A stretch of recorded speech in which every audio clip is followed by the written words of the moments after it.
Numele meu este Cezar Cristea și o să vă prezint TX200B. În principiu este un conductor electric care lansează spre corpul și spre hainele unui suspect două sonde și închide în corpul suspectului un circuit electric cu 50.000 de volți, cu un amperaj de 1,5. Scopul este realizarea unei incapacitări neuromusculare. Practic, subiectul pierde instantaneu capacitatea de control muscular și de a face mișcări coordonate. Are trei componente: corpul, care are forma unui pistol, o baterie de înaltă performanță, reîncărcabilă. Asigură 400 de descărcări standard. Bateria înregistrează toate operațiunile executate cu dispozitivul. Al treilea element este cartușul, unic compatibil. Forța de propulsie este asigurată de o canistră de nitrogen compresat.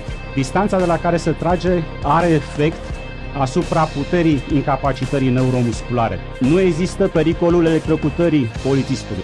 Se poate manevra subiectul cât timp este sub efectul incapacitării neuromusculare. În cazul în care, după cele 5 secunde standard, suspectul prezintă în continuare opoziție, rezistență, ofițerul, agentul, operatorul, atâta timp cât ține apăsat butonul acesta de reenergizare, curge în continuare curent electric cu 50.000 de volți și face acest lucru până obții controlul, imobilizarea, încătușarea.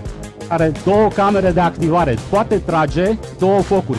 În cazul în care am tras asupra unui subiect și acum interferează în acțiunea polițienească un alt suspect și consider că este cazul, am capacitate să trag imediat al doilea cartuș și să țin amândoi subiecții imobilizați până obțin controlul amândurora.